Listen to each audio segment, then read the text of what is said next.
Welcome, friends, it's the MovieFilm Podcast. MovieFilm Podcast, enjoy the show. Zachy and Brian are talking about the movies. MovieFilm Podcast on the radio.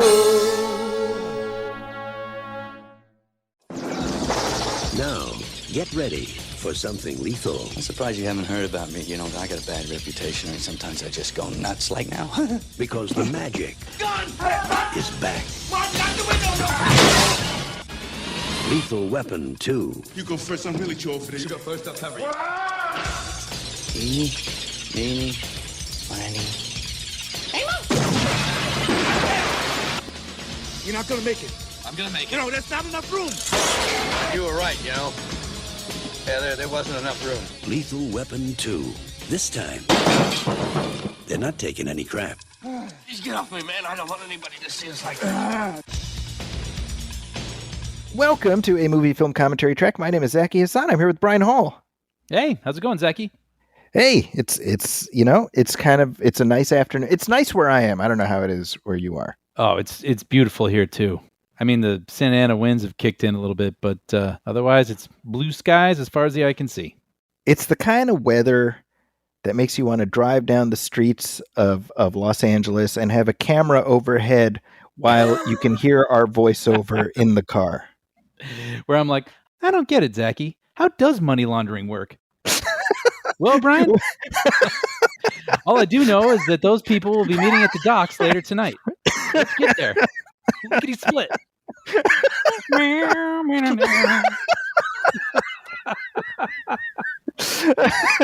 Well, in case that little two-person theater that we just put on wasn't clue enough, we're going to be watching Lethal Weapon 2 today. Man, I love this series. I'm with you. And having done our commentary track for the first Lethal Weapon a couple years ago, at that point I knew we would be touching base periodically, just so that we could talk through the further adventures of Riggs and Murtaugh. Mm-hmm, mm-hmm. And this year being the 35th anniversary of Lethal Weapon 2, I said, "Hey Brian, let's get this one going here." And I said, "Let's do it." I can't wait to talk through this movie with you. Well, I hope all of you listening are game as well. And if you want to watch along with us, we'll take a short break right now and let our sponsors do their thing while you get your copy queued up. And after this, we will talk through Lethal Weapon 2.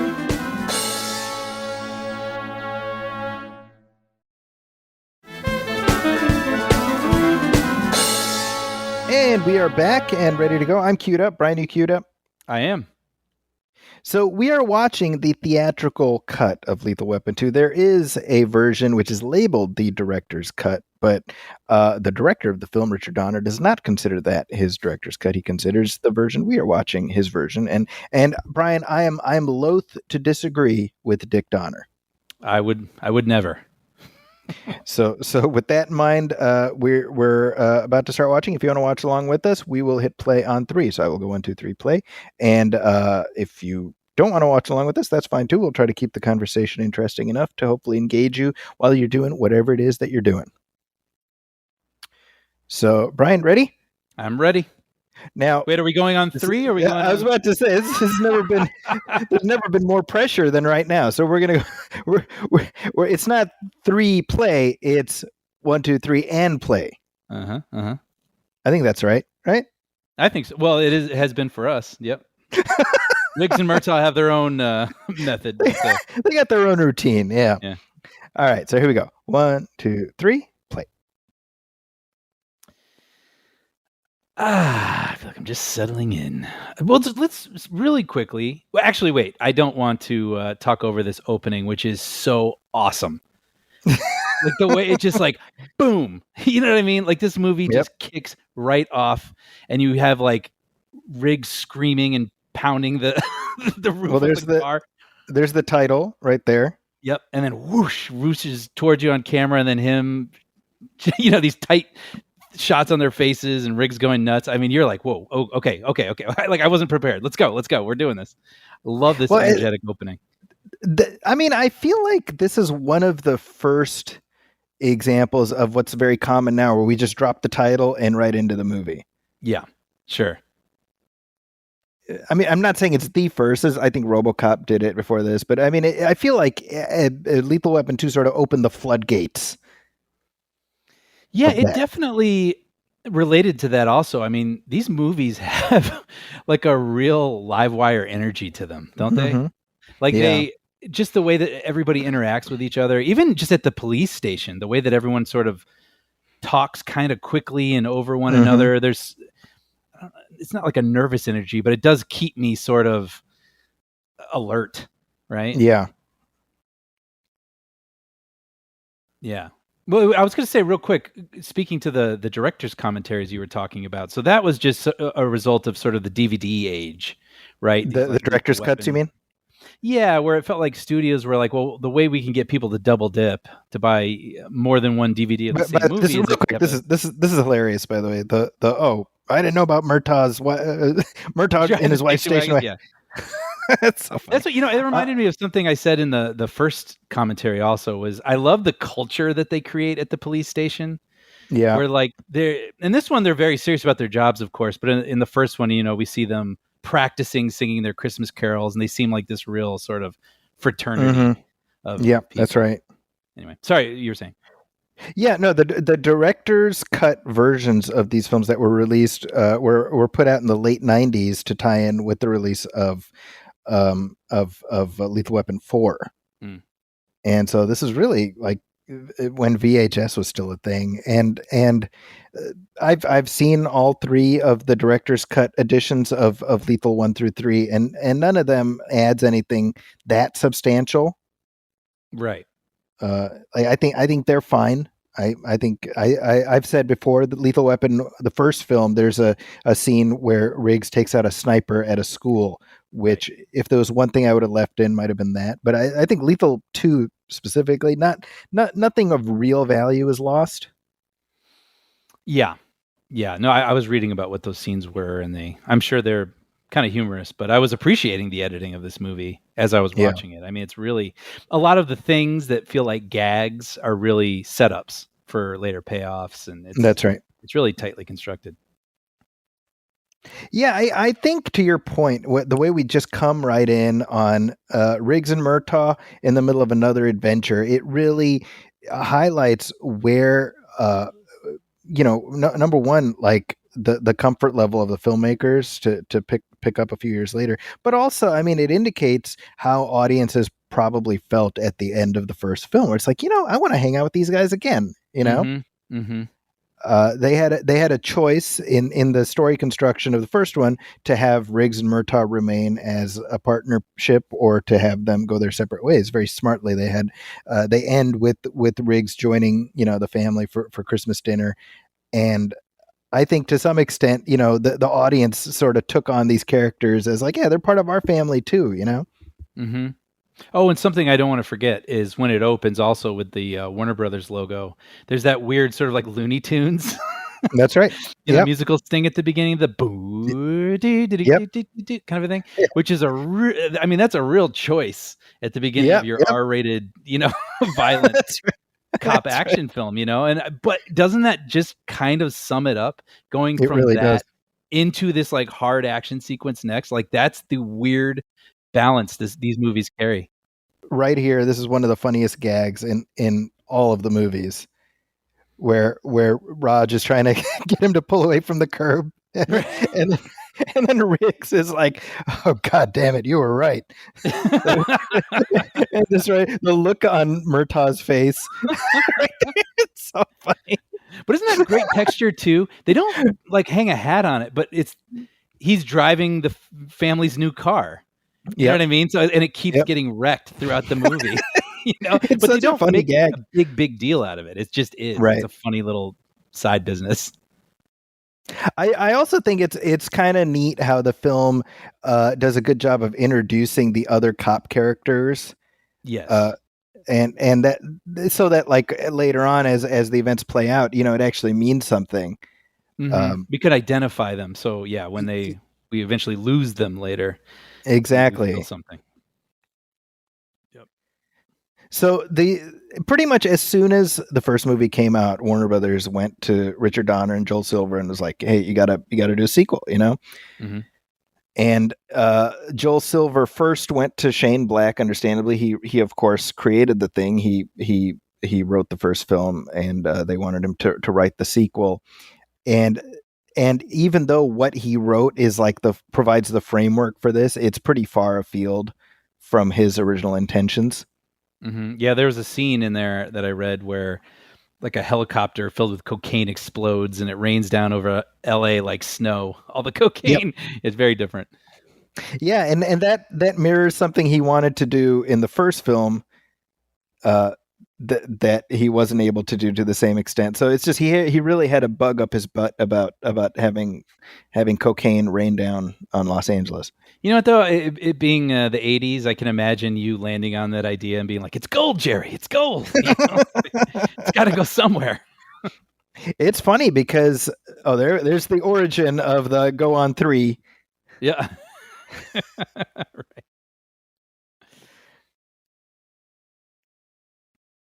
This guy's Mandrake. See, the great thing about their banter throughout is you can imagine that a lot of it is just them riffing, you know? Mm-hmm. Mm-hmm. And I think, you know, the version that they filmed is written by Jeffrey Boehm, and I haven't seen the shooting script, but I would love to know just like where does the script end and where does them riffing begin, you know? Yeah, reading interviews with Boehm, it sounds like, I mean, Donner was really open to improvisation and then being like, okay, well, this has changed now because they said that, so help. And so there's right. a lot of constant rewriting. That's also interesting, right? So the script that Shane Black wrote, it was called Play Dirty. Mm-hmm. And it was much darker, and it ended with Riggs sacrificing himself to save Murtaugh's family. Mm-hmm. And the studio, like right out the chute, was like, "No, you're not doing that." But like, you know, even Joel Silver didn't like that. Richard Donner didn't like that. Mm-hmm. And after they told Shane Black, "Hey, we're gonna, you know, we this needs more work." He was so distraught. He told his agent, he's like, "Just tell him I'm going to give him the money back, like $100,000." Yep. And his agent had to talk him off the ledge, basically, be like, "No, you keep the money, stupid."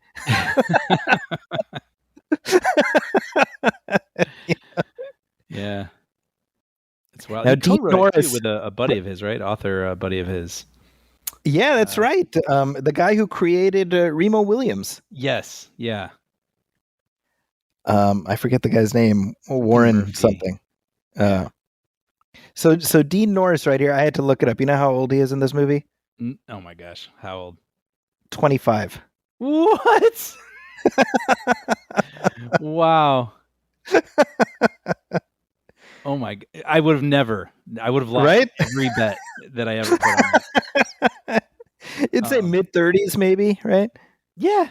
I was just talking about this with someone, you know, watching older movies, and it just feels like, what did I watch? Oh, I watched The Big Chill for the first time this past week. Oh, sure, yeah. And I was saying that, I mean, obviously I got it, but I was like, I don't exactly understand how old they are because they look a lot older than I think they're supposed to be, just due to the way, you know, haircuts and dress style and everything in the 80s. But yeah. There's a. Oh yeah, good. Sorry. No. I think to your point about Dean Norris, like I've known him for decades because of this film, so it's been kind of nice to see the Dean-assance, if you will, lately because of Hank on Breaking Bad. You know, I was going to say most people these days know him as Hank Schrader from Breaking Bad, but I looked it up because I was curious. But yeah, he's been in 175 roles. Yeah. 175 roles. He's the SWAT leader in T2, you know, and the majority of which probably cops. I was gonna say. Oh yeah, he's like SWAT leader in T2. He's SWAT leader in Gremlins 2. He's in Total Recall. He's all over the place. So, I mean, he's really been on fire. Maybe not in the public's consciousness, but he's been on fire acting wise forever. It's funny that he's in Gremlins too, because Jonathan Banks is in the first Gremlins. Oh, that's right. Oh, right, funny. he's the deputy. Yeah. By the way, we got Grand L. Bush and as Collins, the police officer there. Well, he's off screen now, but he's Grand L. Bush is also in the first Lethal Weapon, but he plays a different cop. Oh, funny. And Huh. and that fascinates me because I'm like, why don't you just have it be the same guy, you guys? Like, does it Yeah. matter at all? Right? I don't recall what happens to his character in the first movie. I mean, is there something they needed to differentiate or? There's nothing significant. He's the guy who, in the beginning, when Raj he shaved his beard, and he tells Raj, "Oh, I think you looked younger with the beard." Like that's like his one. Wow, that's so weird. I wonder why. Weird, right? Yeah. No, I was gonna say there's this meme going around right now where it has a picture of Steve Martin and Diane Keaton from Father of the Bride, and it's like, this is what like a 45-year-old used to look like, or something like that. Yeah, and it's amazing because you look at it and you go, "Oh, wow, they look like 55." Right. Yeah. So Lethal Weapon 2, this is something specific about the Lethal series that I love is it's a family on screen. It's also a family off screen. And I think there's this remarkable consistency for all four movies. Oh, yeah. Right. And up to, obviously, Michael Kamen doing the score and, Richard Donner obviously directing, but like even stuff like up here, you have Jack McGee playing the handyman McGee, and he becomes part of the troupe. He shows up in the rest of the movies. Mm-hmm. I mean, that's yeah. No, go ahead. I was gonna say it's fitting, yeah, that part 4, supposedly the ending ends with like a family album. That's right. Right. I mean, that's really the feel that you get through these movies, and I think it's cool that there has been there's been different screenwriters, but I mean, having the directorial author be the same throughout, I really think the series benefits from that, and you feel it.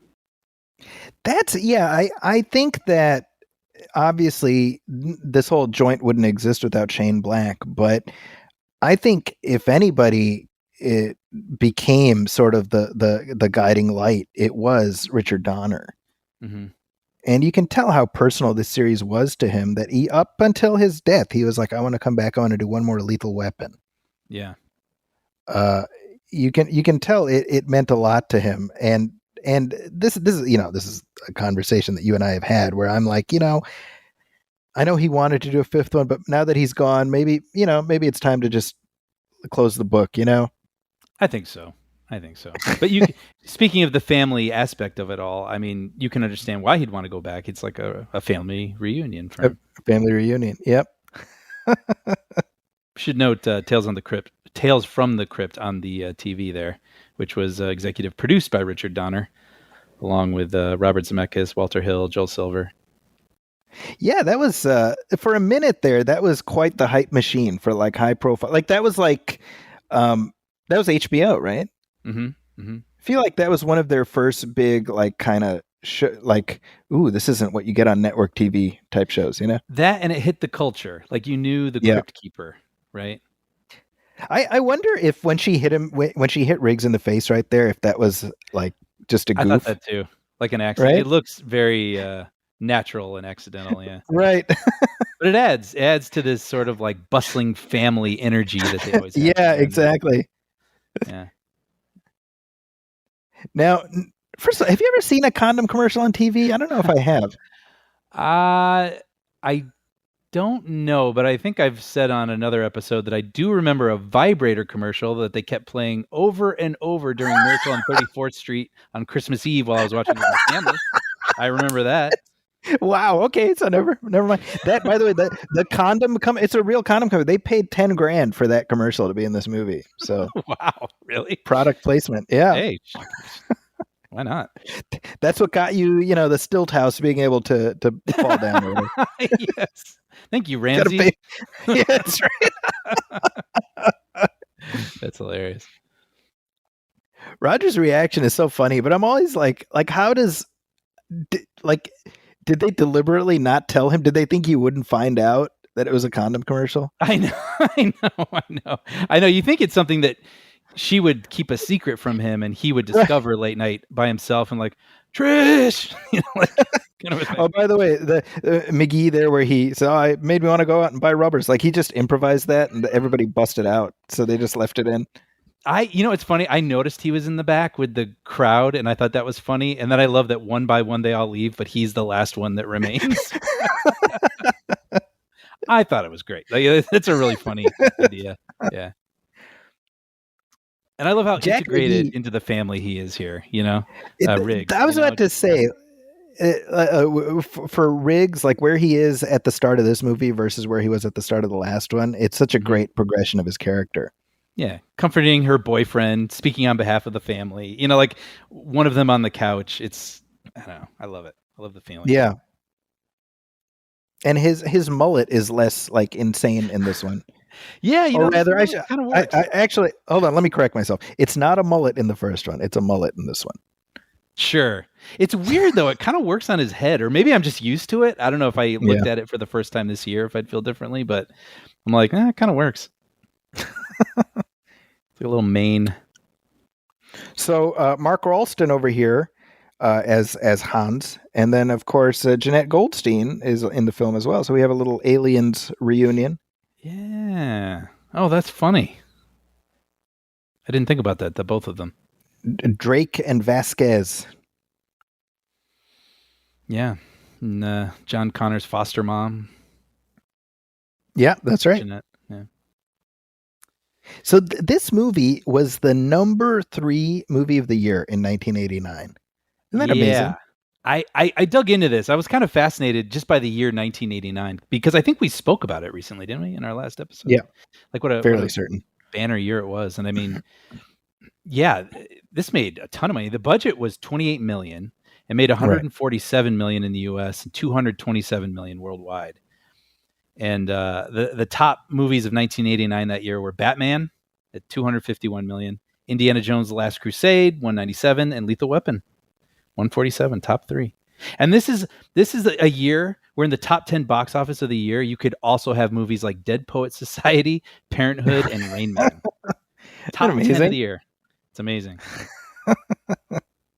But like, listen, this summer lineup too. This is everything that came out that summer. So you have Last Crusade, like I said, Batman, Honey, I Shrunk the Kids, Ghostbusters 2, Do the Right Thing, Dead Poets Society, Weekend at Bernie's, When Harry Met Sally, Parenthood, The Abyss, Uncle Buck, Roadhouse. Like all these movies we at least remember to this day, right. I mean, a large number of them. And Field of Dreams came out a month earlier, I mean, wow. It's stacked. It's stacked. So this scene right here, one of my favorites in the whole series. This is great. Yep. Right? Like so we have Riggs, the pen stirs his recollection of the night his wife died. But look at how Gibson plays it. Yep. Right? It's he's playing through the pain, Mm-hmm. Mm-hmm. Yep. And he does have this like live wire energy in all of his moments where he just feels like he's bottling something in at all times. Yep.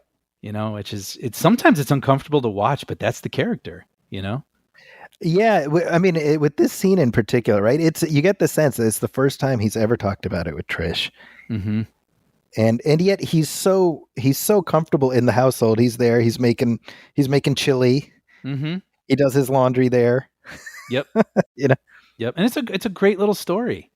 Like it's a reminder of, because now we're seeing him start off the movie going woohoo, but in the first one he's a broken, suicidal man, and it's nice to be reminded that he's multifaceted. Like he's still harboring a lot of pain, and it's important to this story also. Yeah, I think that's sort of the interesting thing because when we think of him as a lethal weapon, well, that's really only applicable to the first movie. Sure. Right. So I was thinking about how, oh, by the way, right there, I guess you can't see it, but he crushes Oreos to put in the chili. I last night was like, what is he doing there? Like, what are those? Right. And then when he mentions it later, I was like, wait. So he was crumbling Oreos earlier into the chili? And then I Googled it. There are recipes for this. Did you know that? I had no idea. There are recipes for Oreos in chili.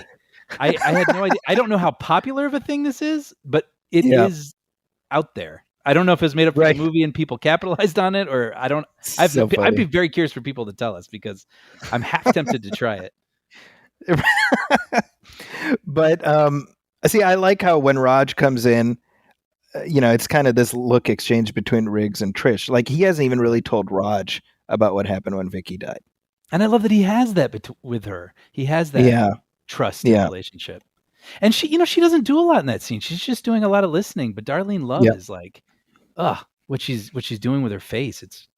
I love that this movie can have that. That's what makes these movies so special. I agree. Yeah, By the yeah. I way, I mean, have to ask, yeah. Sorry. yeah. Go ahead. No, you first, please. Well, I was just to finish the thought earlier, like the fact that Shane Black was going to call the sequel something else. You can see where his head was at. He's like, well, no, because the first one is about the lethal weapon. Yeah, sure. Right. But like lethal weapon came to mean something else. It's Riggs and Murtaugh. They're the lethal weapon, Yeah, right. Sorry, you were saying? No, I was just going to say that sweet scene with Riggs and the dog at the beach. And he says something, looking at the ocean, he goes, all this will be yours someday. Mm-hmm. And I was like, where does that come from? That expression? Because I always associate it with the Lion King. Someday, Oh, sure. all this will be yours, everything the light touches. And I say it all the time jokingly to people. And then hearing him say it in this movie, it made me just think like I tried Googling it and I couldn't get a clear answer, but I don't know. Just wanted to point that out. Maybe it started here. Maybe. I would love that.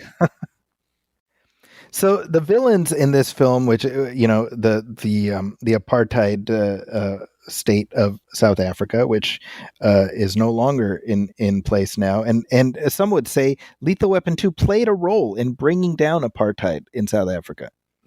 Is that true? To some extent, shining such a light on it for maybe yeah. The ironic thing, and this is something we talked about in our previous track, is there was signage throughout the Murtaugh house in the first movie that talked about free South Africa, and they got hate mail from, I guess, the right people, Sure. The people making the movie, and they were like, you know what, we should make apartheid the enemy in Lethal Weapon 2. Yeah. And then the thought I had was, and I've seen this movie a million times since it came out, but I'm like, if this movie were made today, it'd be like, oh, Lethal Weapon went woke. It's true. Right? Like that's the internet conversation that would be going on. Yeah. I did cross my mind watching this that you almost get these modern, like Indiana Jones and the Nazis. Like we sort of get these sort of Nazi like villains in here where you're like, I don't know, take them out. I don't care.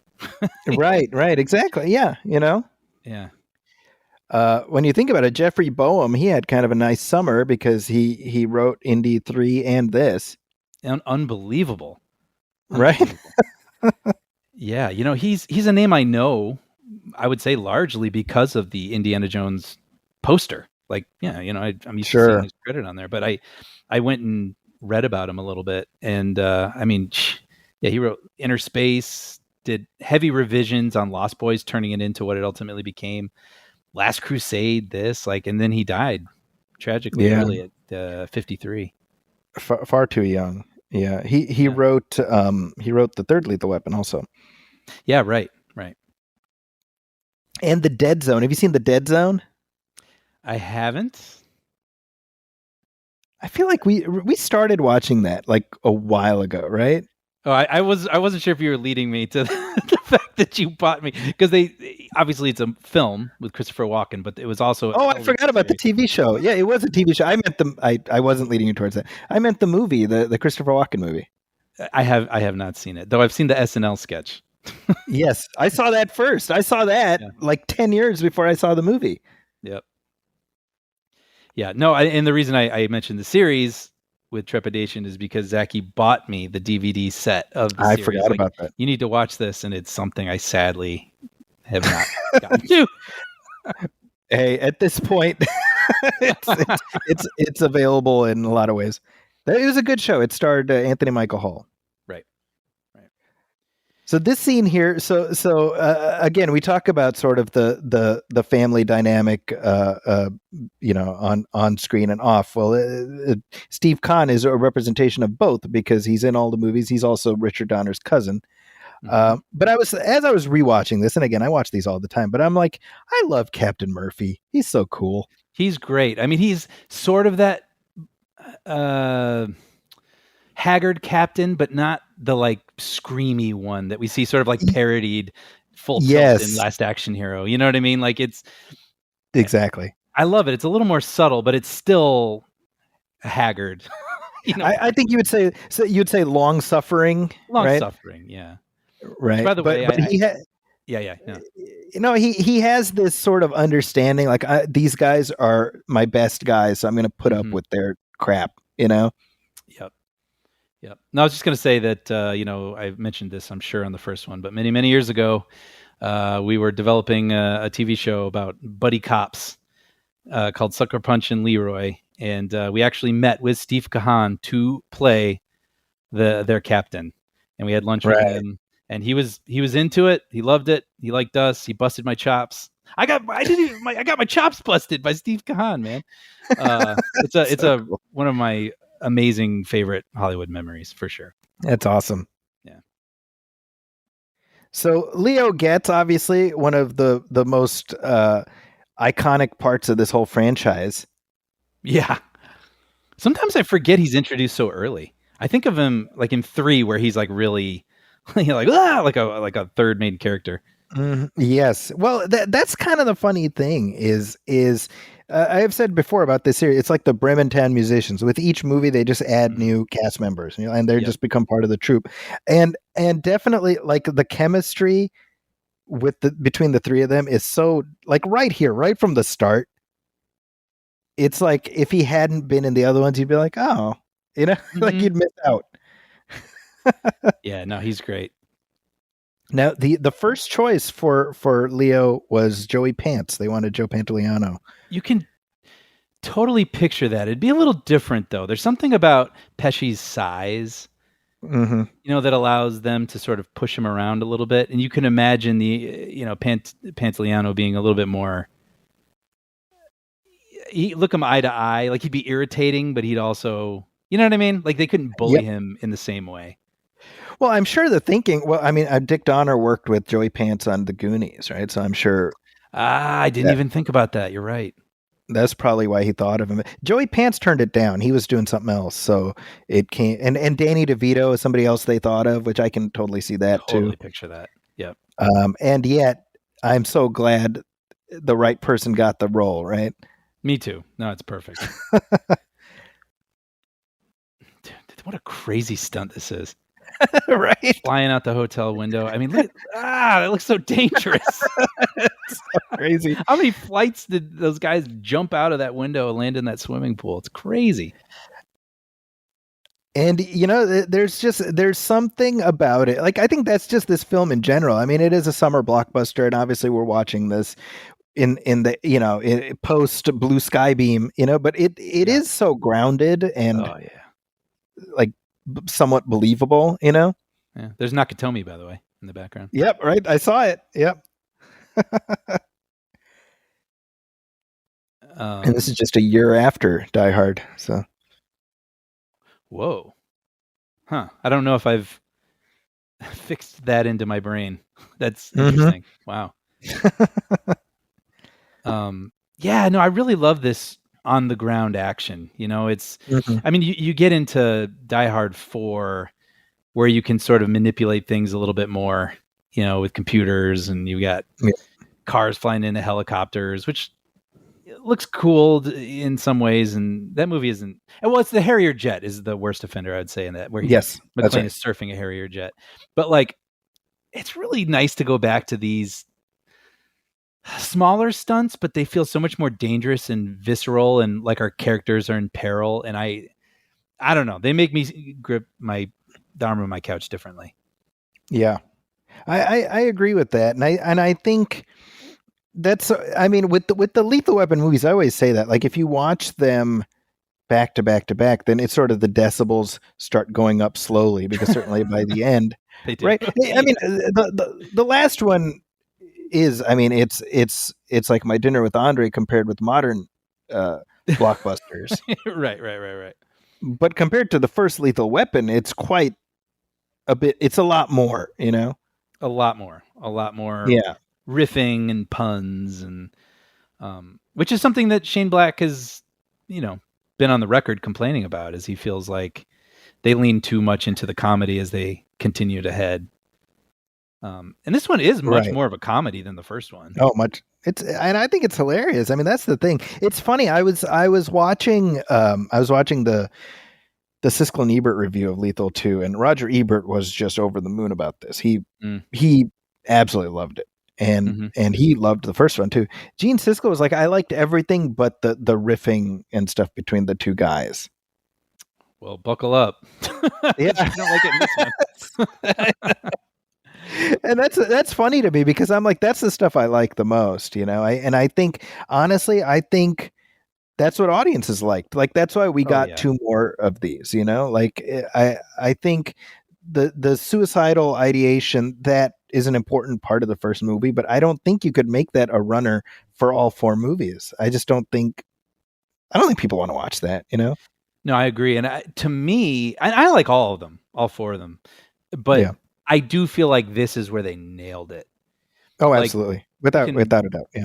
Yeah. Like they found these movies, we can talk about it a little bit more later, but I forget how surprisingly dark they can get too. Like the violence is unpleasant at times, which is a funny mixture with this chumminess and the joking. But I feel like this movie, especially part 2, found that perfect balance of comedy and riffing and fun, but like real darkness as well. And this has always been one of my favorites in the series.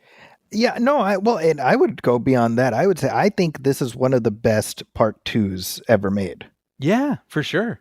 They took what worked about the first one and found the best way to do it again, learning from the first one, but not changing what it is. Right. Yeah, I think that's really crucial. And I think, honestly, I think Donner's instincts were on point when he moved away from Shane Black's conception of the sequel. Like, I think it's an interesting thing about how, you know, like we were saying, the screenwriter originates the thing, but at some point you sort of let go of it and it belongs to the world, right? Yeah. For sure. And that's hard. I can imagine that would have been hard for somebody like Shane Black, but it's a recognition where I think his sense of like, oh, this story has to end with Riggs making this heroic sacrifice. It's like, I don't know. I don't think that's what audiences would have wanted. Right.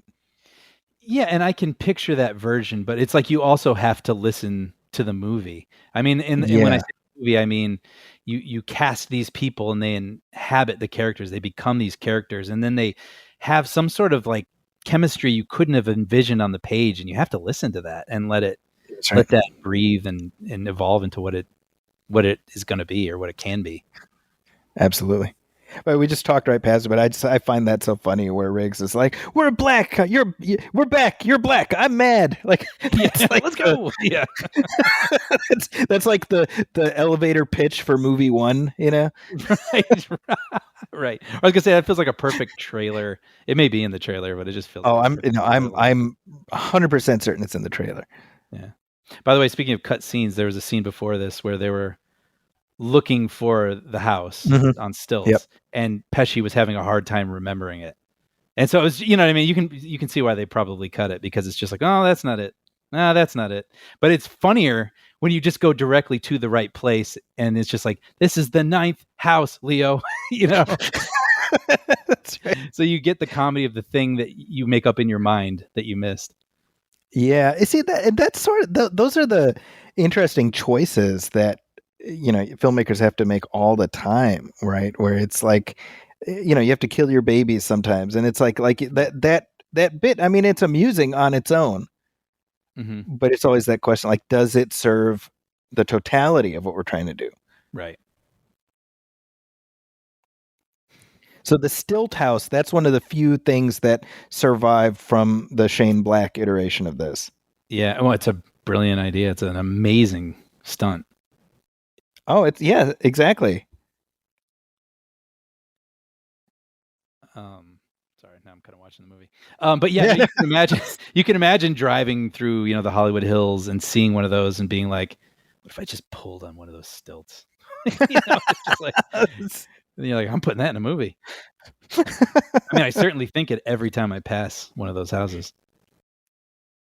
The other thought I had is how much is like SoCal a part of the experience of these films? Like thank goodness they were able to film it all in Los Angeles, in and around Los Angeles. I mean, I know I love it living here because I recognize things and it feels like home in a way. But yeah, Yeah, I mean, like, as opposed to trying to get Vancouver to double for LA or something. I was gonna say, yeah. I mean, another city with personality or something would be interesting. But yeah, if you're just gonna pick a city to play capital C city, then there's no personality to it. You know what I mean? Yeah, exactly. Yeah. Pesci's so hilarious in this, man. Yeah, I love the business with the pool guy too. Just like, Yep. hey, because then we didn't see it, but we know that Riggs borrowed his stuff, and now he just sees everyone driving away, and he's like, "What's going on?" This is another great non-pre blue beam in the sky stunt, right? I mean, it's just so simple. Absolutely. I mean, it's just a tow truck, but it's like it has that thing I love where it's like, okay, we got a tow truck. What's everything we can do with a tow truck, right? Yep. Like you always say, like every part of the buffalo, It's Yeah, like yeah, exactly. trying to climb up this incline, and then you're in between the cabin and the lift or whatever, and that thing, if it's brought down, could crush you. So then you've got to move, and then you got to deal with the car in the back, and the car can become a weapon. Like Yep. I just love that kind of action filmmaking. Well, and also it gives us an insight into Riggs, right? Like he's not suicidal, but he's still, a risk taker. He's still a daredevil. Totally. Like he will throw himself in front of anything to get the job done. Exactly. Yeah.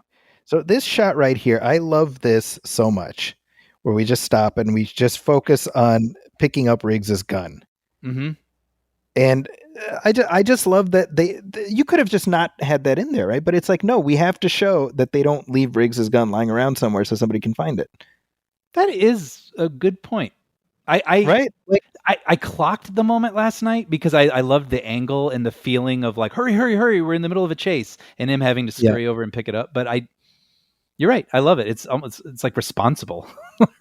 that's exactly right. They're in the middle of a chase, but no, we have to make sure that we grab his gun so nobody else gets it. Right? Yeah, I love that. It's good character detail, I suppose.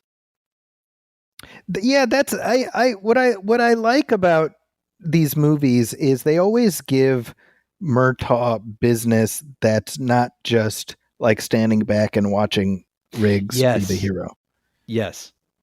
Yeah, I mean, there can be someone who on paper is, yes, the straight man, so to speak, but they also need to be an interesting person.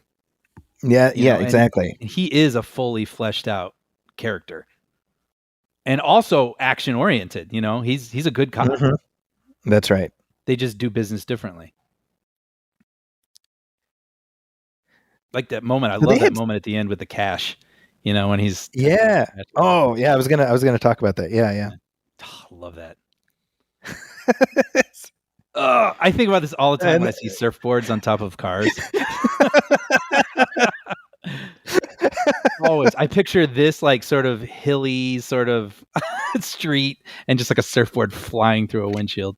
If one thing Lethal Weapon 2 taught you, never drive behind a car that has a surfboard strapped to the top. Yeah. I think it's good advice. Yeah, but what you were saying earlier is so funny as Murtaugh's car is just getting more and more effed up as it's got duct tape on it and you name it. It's so good. Always fun when your heroes can meet the villains in the middle of the movie, I find. Yes. There's a real tension and almost like an unpredictability. Like, well, shoot, I mean, if the main good guy and the main bad guy are meeting each other, where do we go from here? And it's always like a really delicious sort of scene, isn't it? By the way, I the version I'm watching on Vudu, actually, it might be you too. It has like subtitles that are like PG. So Really? instead of freeze dickhead, it said freeze dinghead. Oh, I wish I had seen. I have captions on, but I didn't notice. Yeah. Wow. It's really funny. Yeah. This whole movie, all the F-bombs and like whoever was doing the captions was really prudish, I guess. Yeah, or you got the airline version or something. So, but it's only the captions. Weird. So you have this bit coming. First of all, well, Joss Ackland as Arjun Rudd, he's just such a, oh my god, he's got such a punchable face, right? Yep. Oh, just you hate this guy. Yeah. So much. But when Adolf, or as Riggs calls him, Adolf, when he's like, wait, you're Martin Riggs. I love how that's just setting something up so random that's going to end up paying off. Yep. But right there where he's like, yeah, of the Chicago Riggses. I say that all, of the Chicago Hassans.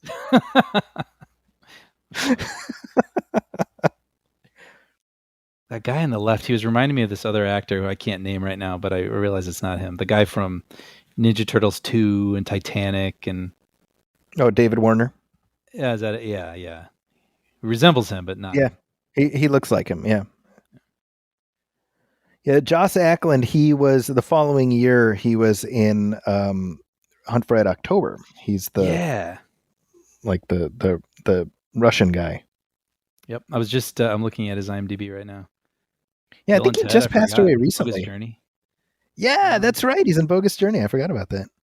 Yeah, he died November 19th, 2023. Okay, so very recently. Yeah. Oh, I saw Dinghead. Yes. Interesting. I want to put Pulp Fiction on here and see what that looks like. Yeah, I think it's just the captions for this movie, I think. Now, you and I, we talk often about how movies gave us a weird sense of car bombs and quicksand, right? I would say because of this movie, I have this weird sense of like, man, diplomatic immunity. You can just do whatever you want, you know? I love like, excuse me, I don't know why, something about 12-year-old Zachy being like, oh, damn, like diplomatic immunity is dangerous in the wrong hands.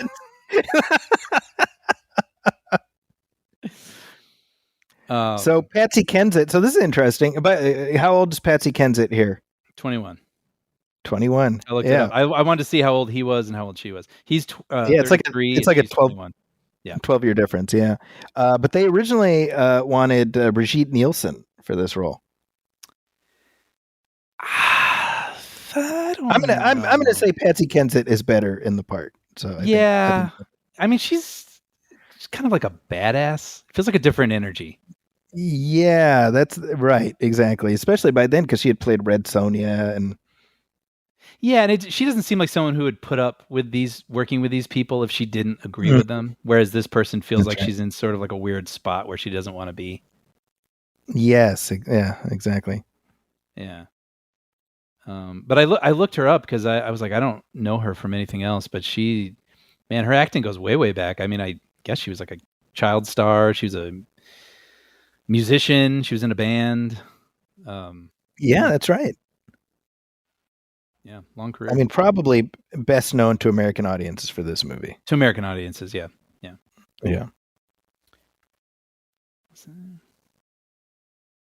She's in The Great Gatsby, the 70s version. Oh, really? Oh, wow, yeah. She is. Yeah. Yeah. That's the one with Sam Waterston. Oh, really? Yeah. Have you seen it? Have you seen the Robert Redford I've never one? seen the old one.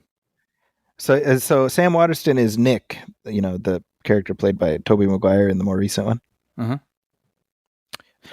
she was married to. I'm sorry. I just hopped into the other thing. I was going to say she was married to Liam Gallagher for a spell. Oh, that's right. Wow. Yeah. Anyway, sorry. You were saying. You have Oasis fame. Mm-hmm. It's so funny. I usually wait the car. Yeah. Rubbers. See, Murtaugh is right. It's just rubbers everywhere. In thinking about cut scenes and how even the stuff that feels like gags, just like the straitjacket thing at the beginning just feels like a funny, he's a crazy guy, kind of thing. But obviously it pays off later. I was trying to think if the condom commercial added to anything. And I don't know that it does specifically, but it does build the camaraderie with the other cops who we are going to lose. Yeah, right. That and also it sort of establishes Riggs' relationship, which is he's just constantly goofing on Murtaugh, Yeah. right? Which obviously becomes a thing throughout the series. But also, honestly, I love how Murtaugh just starts laughing at the end Yes. of that, right? Totally. He's not like a pill. You know what I mean? Where he's Yeah. just like, yeah, he can laugh at himself. He just he He's like, doesn't want okay, to. it's a good joke. Yeah, Right. he doesn't want to be the butt of anything, but he can laugh at Right. himself. Yeah. I love that. Exactly. Danny Glover, man. Come on. These Seriously, guys, the man's a treasure. the man's a treasure. And these two have got to be one of the best casting duo, pairs ever. Yeah. Honestly, ever. I mean, I was actually thinking, I know people's feelings on Mel Gibson have probably changed over the years, but like I can't do it for everybody, but I definitely can separate it with these Lethal Weapon movies because this just feels like something. It feels like a different person, honestly. Not the salt and pepper bearded, crazy-eyed guy. You know what I mean? Like Kind of crazy looking. Yeah. Yeah. And to be honest, that's kind of why I don't want another Lethal Weapon movie. Exactly. I don't want to. Yeah. Meld Right? into that. Yeah. Exactly. Yeah. It's like, no, let it be this thing from 25, 26 years ago, and Totally agree. Yeah, but when you talk about like the interplay and the banter, like you buy the friendship, and that's what lets you go along with the goofing around with each other. Yeah, and it is unlikely, but it also is completely believable and palpable. Right. Yeah. I mean, it's just like earlier when we were in the Murtaugh house with Leo, and he's like, "Hey, where does Trish keep my clothes?" Right. So it's like, no, he just goes there. He does his laundry there. Like, it's just he's part of the family. Mm-hmm. And that dynamic of what he brings to that family and what the family gives to him. I think it's just something. It's really nice to see it progress as the films go on. Totally. The drive-through. They F you with the drive-through. Oh wait, yeah, I want to see this in closed captioning. Oh yeah, that's right. I'm very curious. I'm excited now.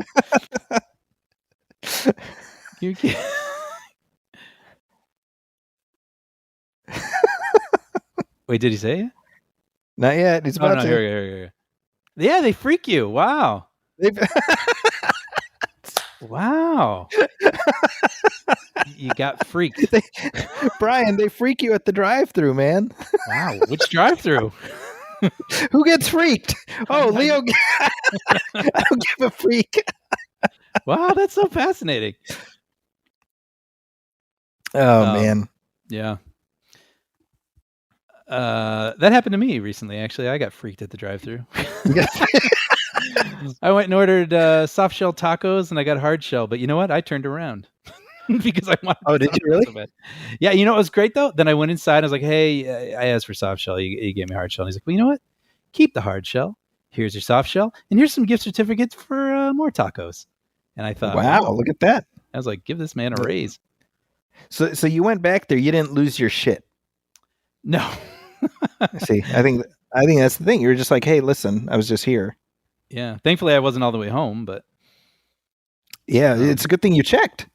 Yes, I know. Well, I was going to eat it in the car, as long as I'm not on any cops lists. I don't know. Speaking of drive-thrus, have you seen that "I Think You Should Leave" sketch with where he's at the drive-thru? Yes, where he's paying it forward. Paying it forward. Dude, I was crying. I was laughing so hard. Dude, whenever new episodes of that are released, Federica basically just sits next to me on the couch to watch me watch the show. Because I think it's the hardest I laugh all year. And if you remember, I'm going to take credit because I was the one who was like, "You need to watch this show." Oh yeah, I know because I'm always amazed with the degrees to which you know me because it's very specific stuff. Sometimes you're just like, "Oh no, this you're going to love this. Just wait," and you're right. A very special thing to share with someone. I got you, boo. I'm the Leo Getz to you. That's the way I look at it. No, man, you're my. I don't know which one's which, but we're Riggs and Murtaugh. Hey, I'll take it. Yeah. I do love the fun stalking scenes we got there just a second ago with Riggs basically looking into security cameras like, hello. It's interesting because the dynamic they've set up is so perfect, right? Where it's like, here's a guy who is ungettable Mm-hmm. through the legal process, right? And so it obviously, as a cop, it puts him in this weird position, but it also puts us in the position of being like, ooh man, we want to get him. How do we get him? Yep.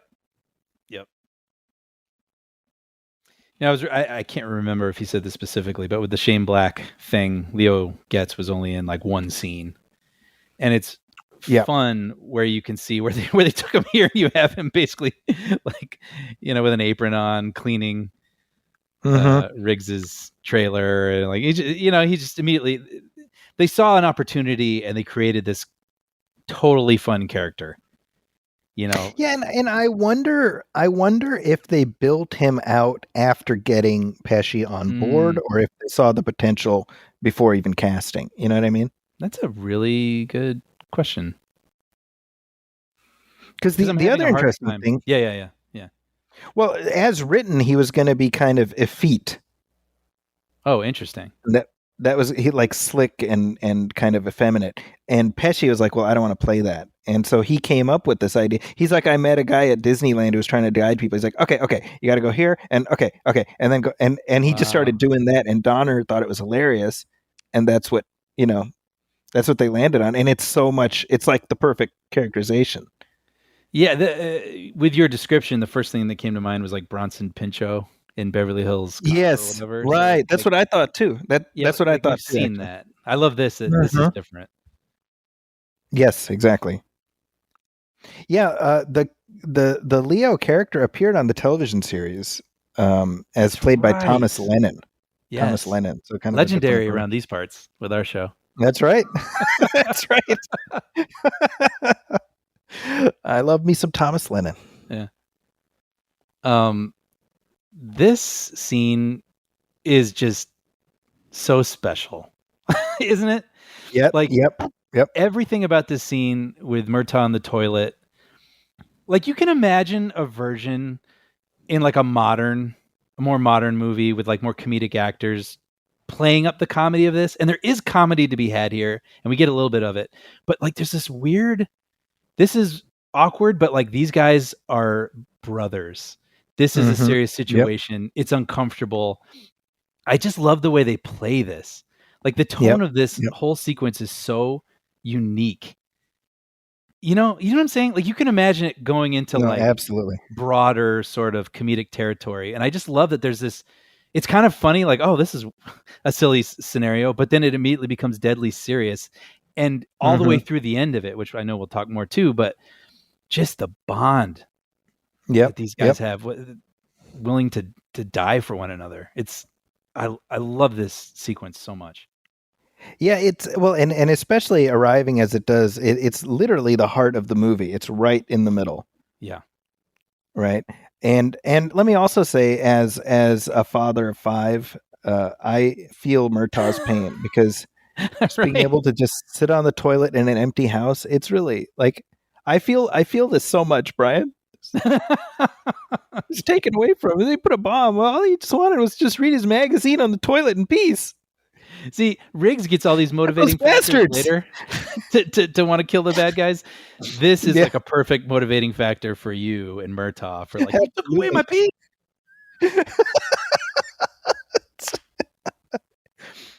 This is hilarious. He's like, don't tell anybody. And then it's just cut is so good. It's so perfect. But it's like, it is hilarious, but they're not putting a hat on it. You know what I mean? Like it's just so matter of fact, and it's matter of factness is what makes it so funny. Zip my lip, no problem. No problem. And then, oh, the comedy is just so masterfully executed. In accordance with the tone of these movies. That's the thing. It's a balancing act, and this one, like you said, it hits it exactly right every beat. Mm-hmm. So the exterior of the Murtaugh house, I think you said it's on the Warner Brothers lot, or it was on the Warner Brothers lot. Warner Brothers Ranch, which is just down the street Okay. on Hollywood Way. Okay. And it just got torn down. No. Yep. No. Yep. The neighbor, Oh. the house that's neighboring to this house is the Griswolds from Oh, wow, Christmas how Vacation funny. with the lights. Yeah. So Sean and I, we actually did a pitch there at Warner Brothers, and the Friends fountain was there too. And so we just walked Oh, around. wow.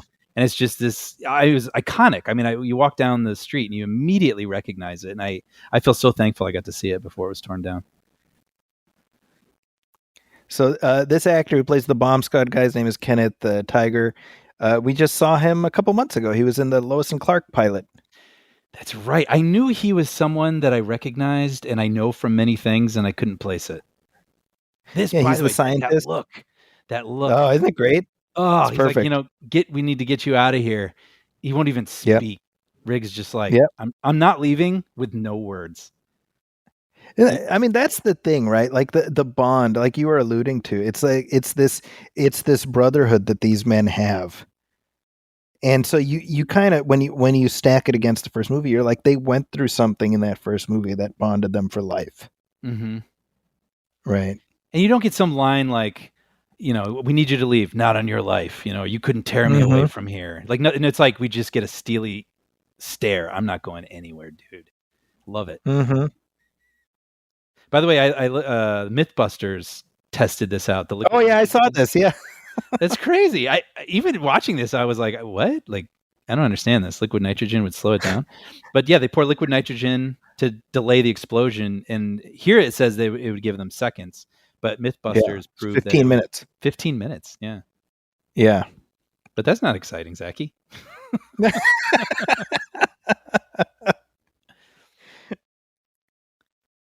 He's like, so alone at last. I love this. I mean, the drama. I mean, just putting the flap down, like you could die in here, Yeah, I think it again. There's this inherent drama, right? It's like amusing that he's on a toilet bomb, but like this. Look at the way Raj is laughing, right? Like it's like it's gallows humor, Yeah. Why didn't they put it in the oven? So they could have saved us from all that cooking. Your wife's cooking, and then they're cracking up. It's hilarious. No, and I just love. He's like, guys like you don't die on toilets. It's such a weirdly moving line, isn't it? Right?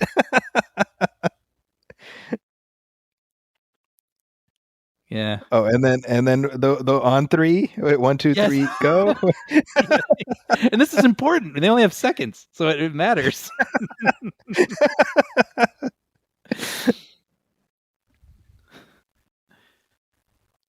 Man, even watching with the sound off, it's kind of tense. I know. Yeah. Do we do it on 3? Yeah. Coaches. Yeah, I remember you and I. We were like, "What's coaches?" Like we were going through because I've never heard it used colloquially outside of these films. No, same, and I honestly have forgotten. I'm looking at it. Yeah, right here. Like, yeah, yes. I love you. Don't even say anything. Word. Yep, exactly. Yep. This really is a great scene. I mean, it's amazing to me that like 2 movies in, we're already, you don't have any doubt about the relationship, Mm-hmm. Like I think it's a testament to what the first movie was able to do so effectively is that they're just they're a match set at this point, through thick and thin. Along with all that, I thought it was interesting I watched it on your Vudu. Thank you. And I was looking at the reviews, like the summaries for the film. And I thought it was interesting. One of them said, when I think of Lethal Weapon, I attribute a lot of the stuff that happens in this movie to the first one. And I was like, that's so interesting, isn't it? Because I think I Yeah. kind of do too. Not the toilet scene, because I know that's in this one, but the feeling of that Right. scene. But that's not the feeling in the first one. The first one is them as strangers building Yeah, to what we are able to have in this movie. But it's funny that, that's yeah, when exactly I right. think of Lethal Weapon, and you asked me if I like Lethal Weapon 1, I might accidentally, take some of my thoughts or feelings or scenes from this movie and apply it to the first one also. No, I think that's really true. I mean, uh,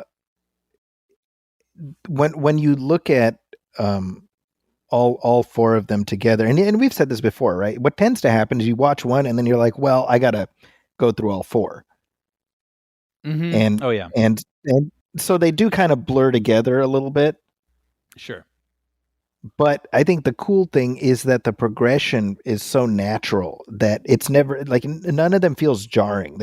Each movie feels like a natural progression from the one before it. Exactly. Yeah. Well put. Right? Yeah. Yeah. 3 couldn't come right after 1 for sure. But Yeah. certainly. Yeah, exactly. Yeah. You know? And you've said, right, 3 is the one you've seen the least. Yeah. Seen the least, and I just remember the least for some reason. Well, that'll be a fun one to come back to and talk through. Yeah. No, I mean, I felt this when we watched the first one, but it makes me like tonight. I want to watch the next one. Like you don't want to, you want to spend more time with these guys. Yeah. Yeah, I remember shortly after you and I met, like I had gotten the Lethal films for Christmas, like as Christmas presents that year. Mm. And it was the director's cut, and so for me it was that experience of just being able to watch them back to back to back, which I hadn't been able to do, ever really, because I hadn't owned them before, and so for me it's like that's something like I associate that with you, just because I got them right around the time I met you, and I was probably like, man, these movies are so great, aren't they great? Come on, Brian, aren't they great? Well, it's funny because I think of you and Sean with these movies where I had seen them, but like I don't think I had talked about them very much, and like you guys were really into them. And so it got me to be like, well, yeah, I want to rewatch those. And then I, bought the DVDs or whatever. I know I say that we just talk past about this. He's like, but you're black. I said, yes, but you're black. And then Pesci later joking about that, and they're all cracking up. That's so funny.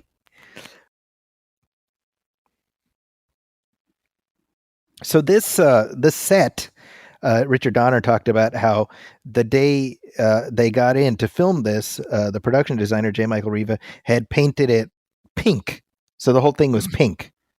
Why? Yeah, well, that's what Richard Donner said. He's like, the hell is this? He's like, oh, I thought it'd be a little different. Like, it doesn't look like your usual villain lair, And he's like, no, it looks stupid. Paint it. So the way it looks kind of gunmetal gray. It's like this is what he said. He's like, the paint was wet. Like you could smell the paint when they were shooting. If not this scene, then the scene earlier when he shoots Mark Ralston. But it was literally after a knockdown drag out with the production designer who decided to do it pink. It's kind of bold. Right, it's a choice. Right? I mean, not even consult the director and be like, right. What do I feel today for the color of this scene? Oh. I do like this scene though. It's such a great summation of Riggs's character. Yeah. I love the whole fish tank thing too. Like evil people having fish tanks in their office. Makes me think of the bad guy in The Naked Gun. Oh, right. I'm sure I can think of others, but it's usually like someone feeding some sort of dangerous fish and being like, yeah, you misunderstand me, officer. Kind of a monologue happening.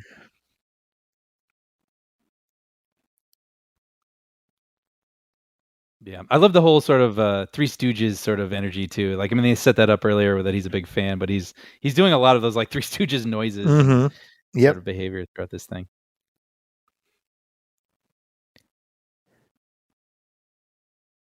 I mean, this movie came out at a time when, of course, white supremacists would be your villains. Mm-hmm. And again, this is a measure of how society has sort of, de-evolved, I would say. Where now we're Yeah. like, well, leave the white supremacists alone, The fact that yeah, it's. I was telling you earlier off mic that I watched Field of Dreams Yeah. last night, and there's that scene where they want to ban all these books at this school, like Anne Frank, and this woman. I don't know, and I just thought like, wow, some things just never change. I mean, that movie's like 35 years old, and there's still people trying to ban Anne Frank, and it's just Well, and the extraordinary thing is that, like, if you watch a movie, the heroes are never the ones trying to ban books. I know. Right? So you'd think Ron DeSantis would be like, well, I think I'm the villain in this story. Like there's never that sense of self-awareness that kicks in, Yeah. Yeah. So it's sad. It's sad when you see how much things either don't change or do change for the worse. For the worse. Now we see Riggs shoot the fish tank, and it's all fun and games. Everybody's hilarious trying to save the fish. Now, meanwhile, we have a scene later in the movie where it's a big dramatic moment about Riggs's dog escaping death. Fair. That's funny. I didn't think about that. I mean, I'm gonna say an animal is an animal. I agree. No, I agree. I would never want to take, when you see people swallowing goldfish and things like that, that bothers me. That thing's a living thing. Dude, after let's see, this was Hamza's freshman year. It was like his last day. He got some goldfish. And one of them died. One of them lived for a while. We had him for more than a year. And he ended up dying when we were cleaning the fish tank. And I'll tell you, we were all like traumatized because we had grown so attached to that fish. Yeah. Yeah, no, I've had fish pretty much my whole life. I mean, they're different, obviously, than dogs and cats. They can't really play with them, but they're still a living thing. See, I think what we needed a shot inside the goldfish where we see how the lighter skinned goldfish are being mean to the darker goldfish. Just to drive it home. Yeah. You're like, oh no, they're white supremacist fish. Okay. Oh, well, all right. Then good. Riggs. Yeah, exactly. I think that's what was missing. I was like thinking, like this is in the pantheon of great exploding aquariums in movies, like Mission Impossible. And that's all I could think of. But it doesn't feel like there's more. It feels like there should be more, if nothing else. Yeah. This scene is interesting. Okay, so one point he's like, "Oh, I followed you," and she's like, hey, "Tee-hee, you followed me." Hee-hee. And I'm like, if he didn't look like he does, yes, it'd be a very different reaction, right? Yeah. Certainly that. And it's funny because there is a flirtation here. Clearly she's into it to a degree, but it really does become him imposing, literally dragging her away at the end. Yeah. And I'm sure in 1989 it was like, well, it's Mel Gibson. I wish he'd drag me away, kind of a thing. But watching this, I was like, yeesh. Like, that's not how I'd want my hero in my movie to behave. And it's sort of like watching those early James Bond movies where you're like, God damn, dude. Like, I know. He's just a borderline sexual predator, Yep. And that is, I mean, look, let's be real. I mean, that was the dynamic that in the era that you and I grew up, that's how our movie heroes were depicted. And I think the part of that, let's call it like a fantasy, was probably, yes, she's resisting, but ultimately she can't resist me. So like if I just push and push in a playful way, I'll get what she's really feeling out and she'll do what she wishes she could. She'll come away with me. I assume that's kind of what is people are trying, to characterize in those sorts of things. But it's just like, nah, man, like, people say no most of the time. 99.9% of the time they mean no. Yeah, that's So- exactly right. It's and so you wonder how much screwed up thinking got inculcated into people by taking the wrong interpretation from films like this. yeah, like if I push hard enough, either she'll say what she's really thinking, or I can change her mind. Well, it's like the old chestnut that we've seen in countless movies and sitcoms where they're fighting, they're yelling at each other, then they slap, then they kiss, Yeah, right? yeah. And it's like, well, I don't think Totally. real life works that way, you know? No, my brother and I joke about that all the time, just because we think it's such a funny, weird trope. Like, Yeah, it really. yeah. But yeah, I mean, I think the movie has set up in her portrayal that yes, she is interested in him to a degree, but just that one moment where he convinces her to come back with him, I just feels a little. I wish they had tweaked it a little bit differently. Mm-hmm. But I mean, you are looking at it from a 2024 perspective, so there is that. Definitely, and yeah, and again, not that it would ever be okay in any period, but I think people would look at it differently, and especially to your point, with Mel Gibson doing it in 1989. Yes, This is important. Like 1989 Mel Gibson. 19. Well, yeah, important for many reasons. But I mean, like the men wish they were Mel Gibson in that scenario, and the woman really wanted to go away with him, and the women wish they were her, and Mel Gibson wouldn't give up on her and sweep her away. It is worth like taking a step back and just like taking into account the star power of Mel Gibson at his peak. Yeah. Like he was People Magazine's very first sexiest man alive. Oh, really? He inaugurated the tradition. Mm-hmm. Right. And I mean, certainly I would say throughout the 90s, probably one of the most dependable box office draws you could imagine. Oh, yeah. You know? Yeah. Absolutely. And then he went on and directed Braveheart, which is amazing, and won Oscars. And it's like, what can't this man do? Yep. This is a crazy stunt. Yes. with the it's also with the officer on the diving board at the pool. Also feels slightly the most cartoonish, like to put it on the diving board of a pool. Right. A little like I don't know, tying someone to a train tracks or something. And also kind of looks like she made it. Yeah, right? maybe. Like, I mean, it's an incredible stunt, the stunt person, like flipping in the air like that. But it's like, well, no, thank God. Like, it kind of looks like they made it. Yeah, no, that's a good point. Well, as written in the original Shane Black draft, that character, ends up being played by Jeanette Goldstein, she's tortured to death by the South Africans, and so they smartly got rid of that. But yeah, I think your point is valid. That it feels like, I don't know, how is she? Seems okay. Yeah, I mean, I'm being like silly, but it is the one that even last night I was like, oh, that's kind of funny, like putting a bomb on a diving board on a pool.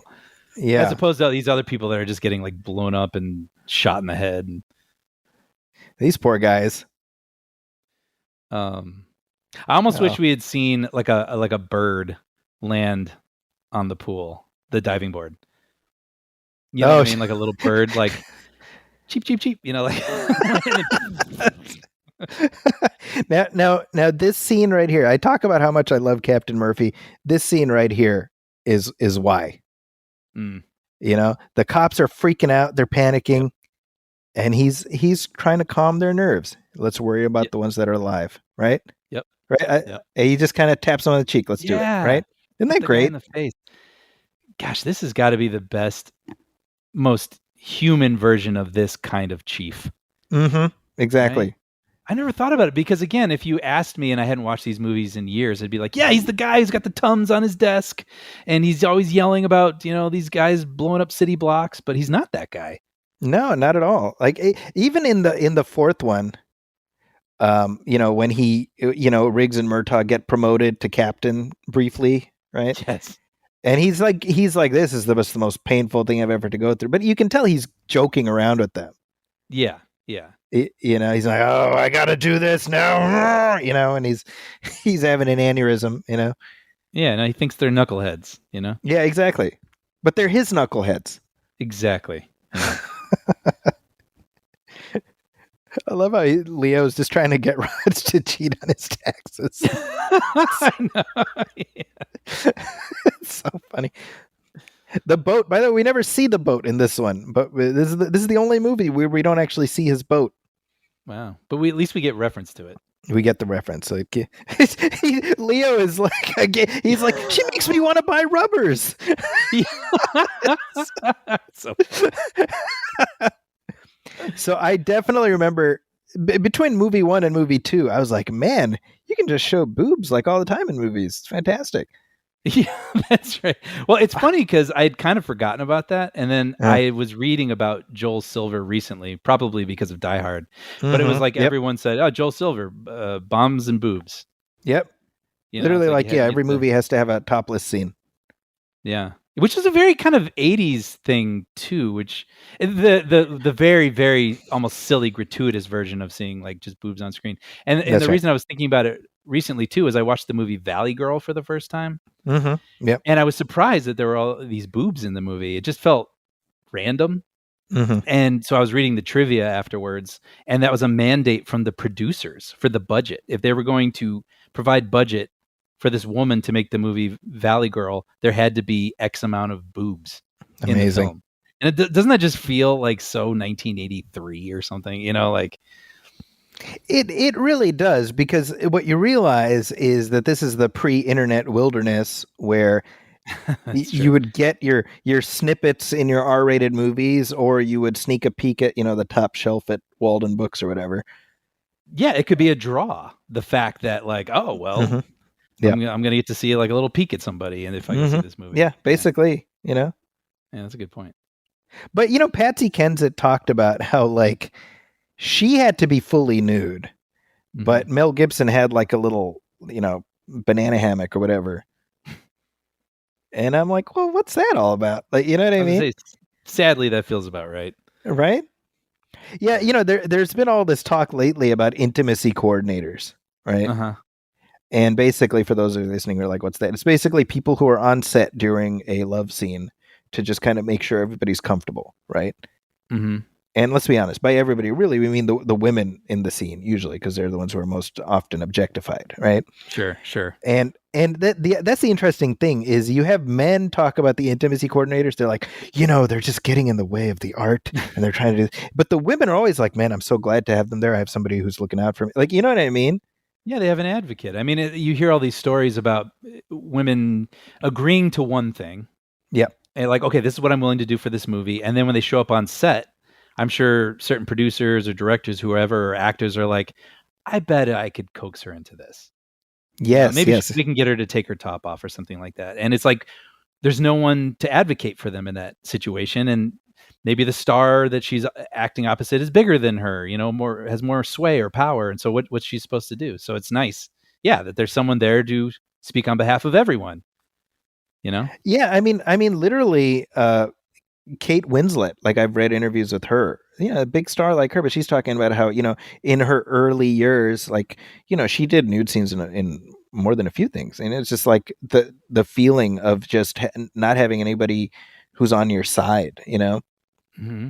Mm-hmm. And it's like, I don't know if you remember recently, there was this controversy over Frank Langella, right? Cause he got fired from that, followed the House of Usher, and I'll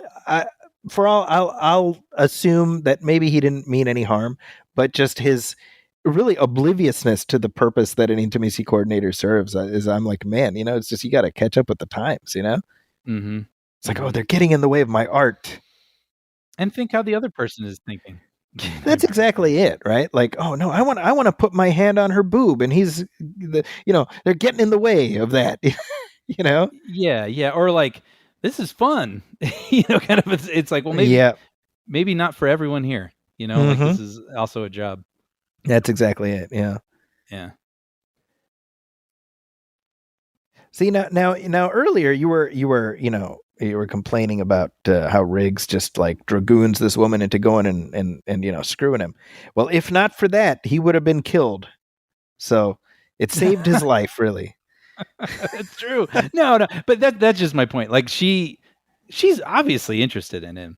It's just Right. like a funny way to play that scene earlier where she's so resistant and he Yeah, literally has to grab her by the wrist and pull her out of the grocery and he store. starts making a scene, and like, Yeah, lady, yeah. it's like, dude, come on, ease off. Yeah. I do like how they establish the little doggy door thing, and that allows for him to hear the helicopter noise. Yep. And an escape through That's the right. floor. Yeah. Yeah. And then also the nail gun we got set up in the Yeah. first act, with the house over the garage under construction, and then Murtaugh gets to use it as a weapon. And he gets to use a one-liner. That's right. What did he say? Nailed you or nailed you? Yeah. Now this scene, there's a very funny parody of it in National Lampoon's Loaded Weapon. I was just thinking about it. Right. Yep. Where it's they shoot up. It turns out to be John McClane's house. Yeah, because Emilio Estevez is playing like a Riggs equivalent, right? Yep. And he lives in a trailer on the beach. And so they shoot it up thinking Estevez's character is in there. But then, Bruce Willis comes out and he's like, hey! No, they're down the road or whatever. Yeah. That movie, by the way, A Loaded Weapon, is the first time like I remember like knowing who Samuel L. Jackson is. Like that's probably the first too. Right? Yeah, I think me too. Because that would have been before Jurassic, I'm pretty sure.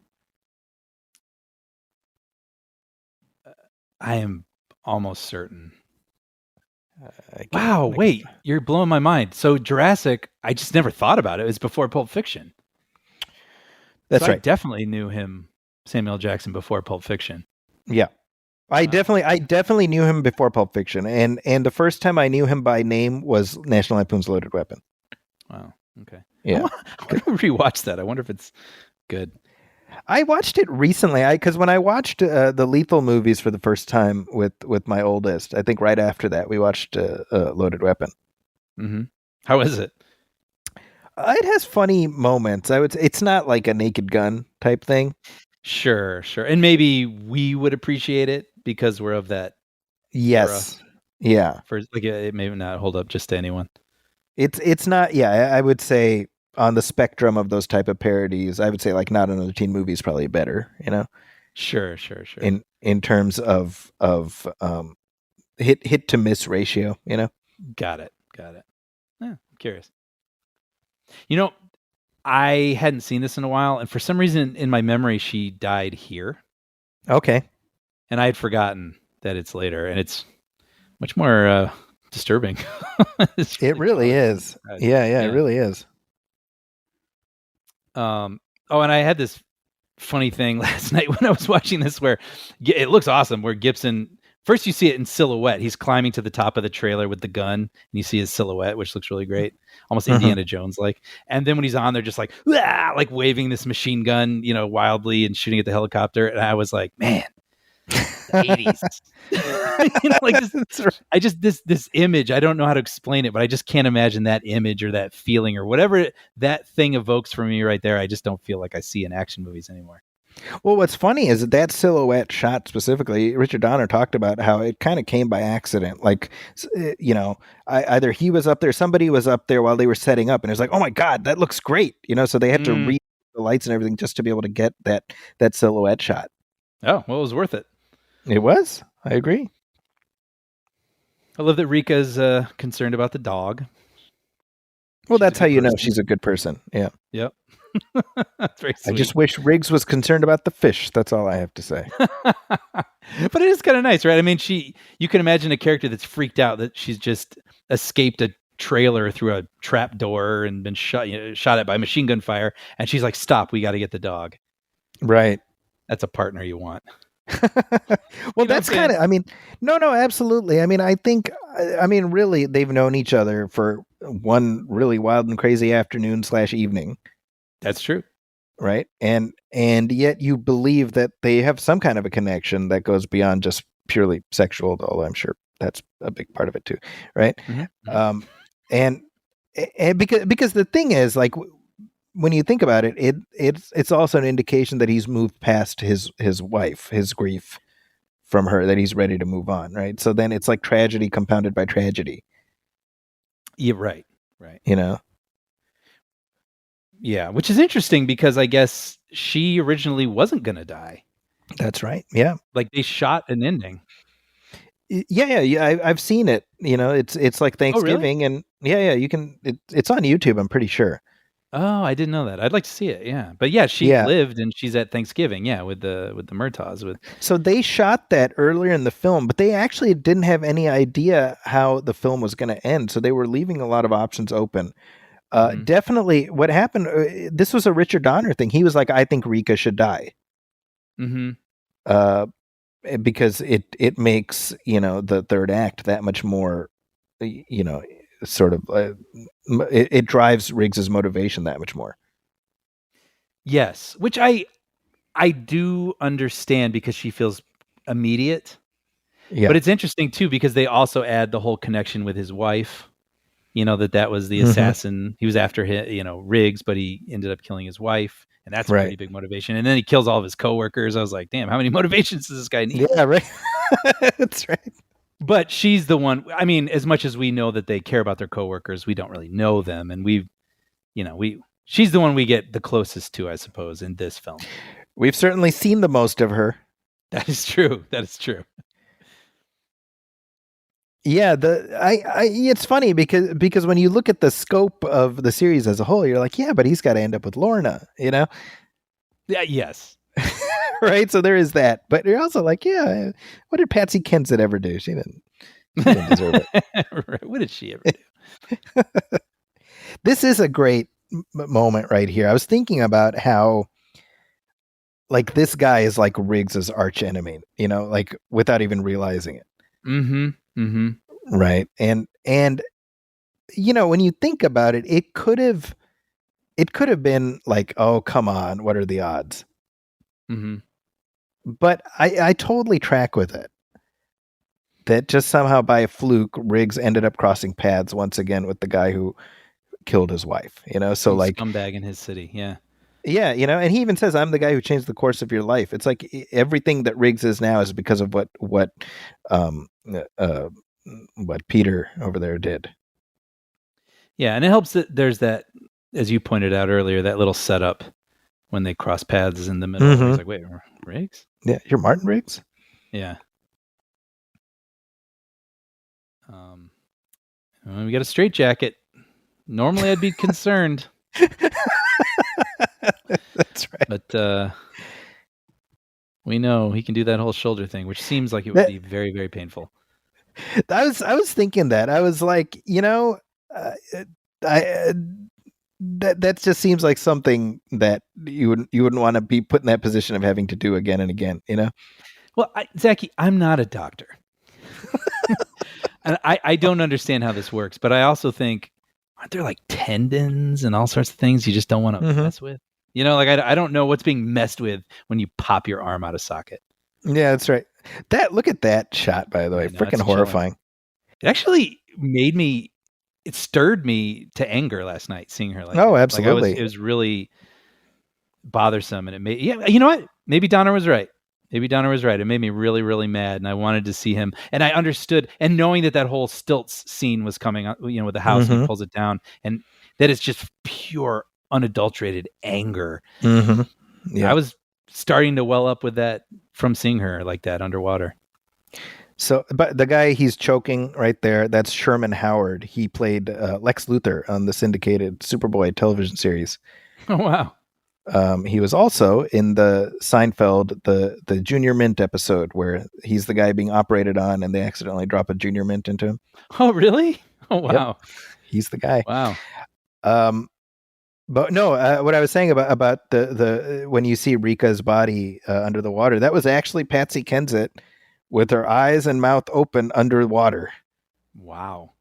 Which, she looks completely dead, and yet when you think about it, had that been a dummy, I don't think it would have been as effective as Agreed. actually seeing Patsy Kensit under there. So, yep, agreed. Man, that must have been not fun to shoot. Not fun at all.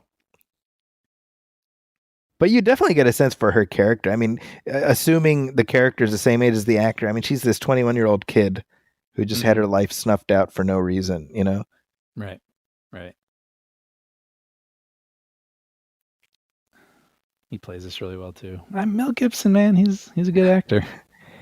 I mean, I'm telling you, we've talked about this before of like having to separate art from artist, and admittedly, it's hard with Mel Gibson, but we do sort of put the Lethal movies in their own little box.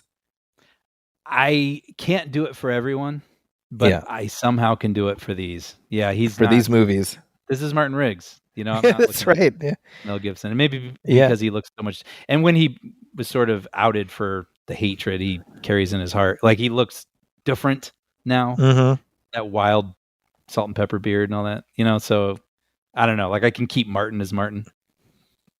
No, I think you're right, and it's challenging, you know. Yeah. But I think if nothing else, it just speaks to, certainly for me, the special place I have in my heart for these films. That could be it too. I mean, maybe our introduction to these movies, they got locked in a way. I don't know. Maybe someone today couldn't do the same. I don't know. I think honestly that's a big reason why I would rather not have a fifth one. Yeah. Especially at this point, just let these movies exist as a thing that you know, that was then, you know. Mm-hmm. You know, I love that, by the way, with Murtaugh putting his badge into his desk. Mm-hmm. Yeah. Because that's become such a trope, like, throw your badge away. I'm not a cop right now, kind of a thing. But the way that it's played here, it almost feels like the first time it's happened, where it's like, wow, that's a big deal for that character.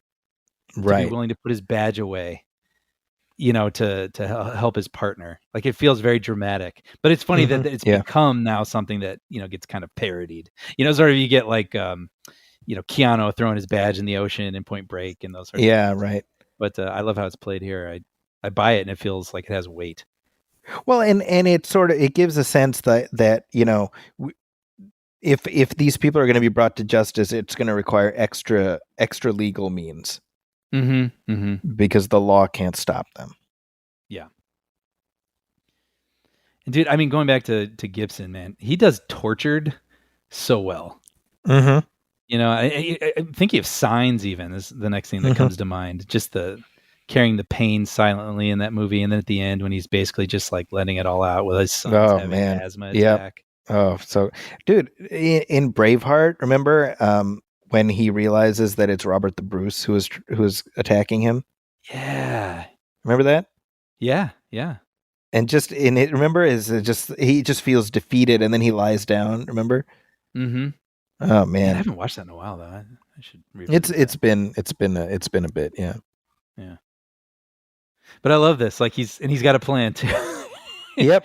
and just look at their body language. You know what I mean? Like him in this truck, like pretty much with his hands on the wheel here, like ready to activate out of anger. And you got Murtaugh like leaning against the car, like, what's the plan, man? I'll do it, but like, what's the plan? Yeah, that's right. I love that. What's the signal? You'll know it when it happens. So the stilt house, they had to build it. Oh, okay. I wondered if it was like a abandoned house or something that they demolished. So they, I think they at least built up the facade with the stilts on it. But I mean, that was one of those numbers where when it came to pulling it down, I mean, they had one shot to get it right.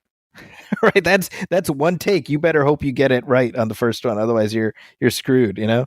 Yeah, I even wondered, and it looks fantastic. I wouldn't know, but I did wonder. I was like, is there some model work going on here, or? I don't think so. Yeah, it looks epic, and I mean, you know, not to rag on movies these days because they're spectacular in their own ways, but they're just so wall to wall filled with amazing things that are accomplished. Like we don't even question anything anymore because we know you can do anything with a computer. So it's just like. Okay, yeah, of course. You can do that. You can blow up a planet, you can whatever. But like seeing this is like, holy crap. Like you're watching like a house get torn down. Yeah, exactly. Fall down a hill. It feels still watching this 35-year-old movie, this feels big and dangerous and I think thrilling. You're right. Yeah. Yeah, I think you're absolutely right. I mean, there's, when the shenanigans start and you've just got Leo so pitifully like, at least move me away from the window. Yeah, Like, oh, poor Leo. I know. I think Leo, it's like he is so lovable. Like, how can you not love Leo? Yeah, I like that they don't give him like quirks that are kind of gross. Right, right. Like, I'm glad they didn't make him like a pervert or racist or something to give him some sort of edge. He's just kind of a funny, quirky, sweet guy. Who happens to be a criminal, but yeah, I was gonna say, yeah, who happens to have illegitimate business, but yeah, but even using that, it's a funny character thing then for him to want to help Murtaugh cheat on his taxes because he likes him. Yeah, exactly, like, right? For him, he's doing him a favor. It is funny when it comes to Leo because like coming up right here is basically where he exits the story, right? And so they had to contrive new ways to bring Leo in, So he's a realtor in the next one, and then in the next one he's a PI, That's right. I kind of forgot about that. Yeah.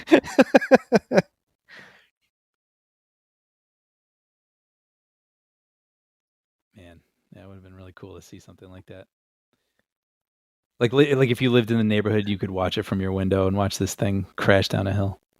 That's, I mean, not just this house, but like earlier, the house with Kavanaugh and those other cops in it. I mean, that's a real house that they had to blow up, right? And there's no faking that, it just you can tell, and it looks great. Yeah, I was watching something newer recently, and you could tell there was like a fire inside a house, and you could tell it was fake.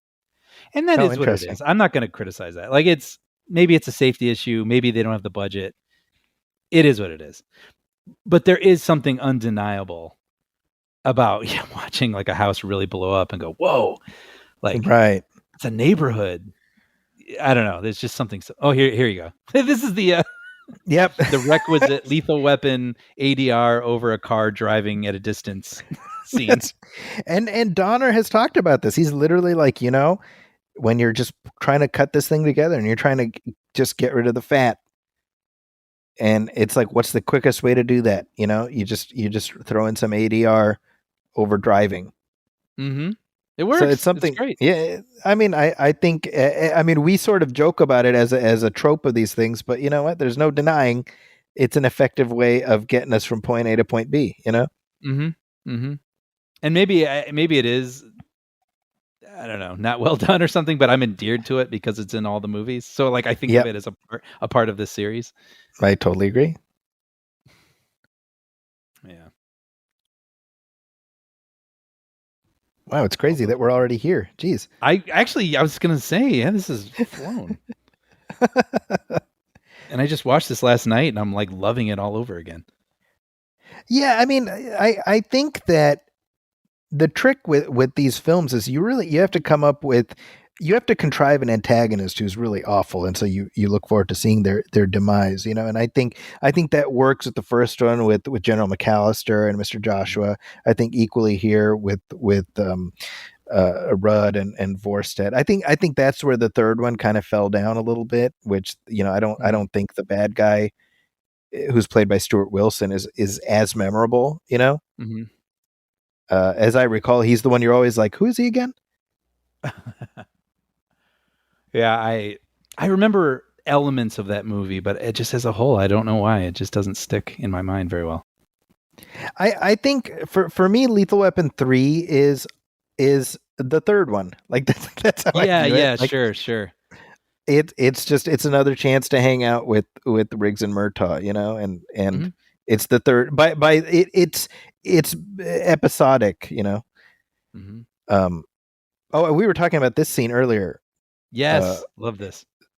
Now this is exactly like you could have easily just cut this out. Just you don't even have to have it, right? And yet you present us with Raj has this money. He's like, this handful of bills will put all my kids through college. And mm-hmm. yet you have him say, I'm not going to do that. I'm not going to take drug money. Right. Mm-hmm. And I was thinking about think about how much that matters just in terms of like how we look up to characters. Right. Mm-hmm. And you're presenting heroes on screen who do the right thing, and how much just in terms of defining morality, how important that is, I love it for that, and also the temptation is there. Like he's Yeah. not some straight-laced. He's the straight-laced one. He would Yeah. never, you know. It's Right. like no, he's tempted. Like, He's tempted. but ultimately, like no. I mean, he could easily put that in his pocket, and even Riggs just like it's drug money. Just like, do it. Just do it. Yeah, you could if you want to, but nope. We get Yeah, that a little I bit mean, later too. Yeah. Go ahead. I just think it's important to, and I'm not saying there can't be anti-heroes and things like that. That's not what I'm saying. But I'm saying I think it's just as important to have heroes we can look up to, just unabashedly. I agree. I know sometimes we get these movies where everybody's gray, and that's Yes. interesting too. But at least for these movies, I love that I can look up to them in a lot of ways. Exactly. Yeah. You know, exactly. And we're gonna get to it, but when Riggs has the opportunity to basically stab that one guy to death, you know what I mean? Like it's not in some sort of like vengeful whatever sort of way. He ultimately squashes him when he has to. Mm-hmm. You know what I mean? Like he could just drop that thing on him if he wanted and smile, and we're like, yeah, he got him. But it's like out of necessity that he does the extreme thing. Yeah, well, it's similar to in the first film, right, where he can break Joshua's neck, but he's like, no, he's not worth it. You know? Yeah. I think I talk about that a lot, actually. Like I find myself sometimes watching movies like this and getting a little bloodlust, and like I'm thinking, I want you to do it. I want you to do that because that'll make me feel better. And then when the hero doesn't, I always go, yes, no, that is what I really want. That's what my soul wants. And I'm glad they did the right thing. It makes me feel better. Yeah, no, I think you're dead on, you know? I mean, it's like, I mean, I've seen this movie. I don't even know how many times I've seen it. And yet rewatching it for this track, that scene, that bit with Raj saying, no, drug money. I'm not going to do this here, by the way. I always find this interesting how you hear Riggs saying the names of all the people who are killed, but it's just like part of the soundtrack. You know what's funny? I remember I did not understand it last night, and I was almost going to rewind it and put the captioning on, and I didn't. So I didn't actually catch that. Yeah, it's something I noticed it a while ago. I mean, but I'm like, that's an interesting choice, right? Like I'm not saying it's good or bad. I just it's kind of different, you know? Yeah. You know what is kind of interesting though, and I wrote it down last night because I didn't want to forget it. If this movie were made now, I don't know that I would call this movie gritty. I wouldn't go so far as to call it gritty. Maybe the first one I would. But like there's a lot of darkness in it. Like there's a lot of violence for as funny and a fun time as you're having. Yes. It's like a really interesting tone that I don't know a lot of people could pull off. And even now, if anyone would want to try, they would just go straight for the fun stuff. Yeah. And the action is sort of just more opportunity for more fun stuff, And I kind of like this weird concoction they've come up with. It makes it feel dangerous and dark, but ultimately satisfying when they pull through at the end, and when they're laughing in each other's arms covered in blood. You're laughing with relief, With relief, yeah. Yeah, it's amazing. I can't think of any other movies quite like it, to be honest. This combination. Yeah, well, I think the balancing of tones. I mean, it's balanced on a razor's edge, Yeah. And I think that's where the third one feels a little bit more superficial, Mm-hmm. And maybe that's why people like it less. I just view it as like, again, it's just another chance to hang out with our friends. But I mean, I think in terms of the internal struggle that this one gives Riggs, in terms of what this guy represents, who he's fighting, and I mean, this fight is very similar to the Riggs versus Joshua fight, right, in movie one. Yeah. That said, I would have liked something earlier to establish Vorstead as like a physical threat. You know what I mean? Like just something. Sure. Like you see him training or something. Just something. Like maybe like nude in a hotel room. You're doing Tai Chi. Yeah. Maybe Rennie Harlan was onto something with Die Hard too. Yeah, maybe. No. I understand what you're saying. Yeah. So now, as written, the original, the Shane Black version, Yeah. the character, the Vorstad character who was named something else. His name is Benedict in Shane Black's script. He would have stabbed Riggs to death. So Riggs kills him, and then he bleeds out. Mhm. And as And it was going to be written, on a fire, like a brush fire on a hillside. that's right. And the movie would end with Roger watching a video that Riggs recorded for him, knowing he was about to die. Right. And Shane Black has said it's the best thing he's ever written. Yeah. Yeah. And However, saying no that one has ever. Sorry. No one's ever read it. It's like it's like one of the great unreleased screenplays. Yes, because the first Lethal Weapon, I think, is kind of famously out there. Like a lot of people read it because the writing is so fun. Shane Black, his action is so pithy. Yep. But yeah, Wait, no, hold on. Yes, of Brian, course. hold on. We have to Yes. give proper respect to Raj's great moment right here. Well, here I'll be the bad guy. Diplomatic immunity. It's just been revoked. You know, when I worked at Puppy Dog Pals, Sean, who was the EP on that show, Sean Coyle, our friend, he put a picture of Danny Glover with that gun, that shot of him cracking his neck on my door, like unspoken one day. And it's funny because I showed up and I saw that on my door and I was like, Sean, like I just knew immediately Sean to put that there. That's so funny. Yeah. Sorry, you were saying about Shane Black. No, but I think he didn't like the way that Riggs continued as a character, saying he basically he changed. That was not the character he created, where he becomes more of the sort of Three Stooges, fun action cop guy. He's like a tortured guy. And I think what you were just saying, where he dies to protect Murtaugh so he can go live with his family, Black saw that as, well, Riggs is ultimately sacrificing himself, which would be the last thing that he can do to finally find peace. Right. That's that iteration of the character that was still living in Shane Black's mind. But I think Donner and everyone else was kind of like, well, I mean, obviously there's a franchise to think about continuing with more movies with the character, but also it's like, well, maybe he doesn't need to do that. Maybe they can still continue their bond in a different way. Yeah, well, that's really the thing, right? Is and even as so this version of the script had two endings, one where Riggs dies and one where he doesn't. Mm-hmm. And Donner shot it both ways, and they ultimately just left it up to the audience testing, and the audience was not on board for the version where Riggs dies. And you understand that because this movie, as it has existed up to this point, does not justify that ending. Yeah. Because it's I mean, you know what I mean? It's just I'm all for a sad ending if it's a truthful ending. Mm-hmm. Mm-hmm. But this is not that movie. No, I agree. So like this song right here, Knocking on Heaven's Door, in that version, it would have played over the end credits. Wow. So instead they play it earlier to kind of fake the audience out.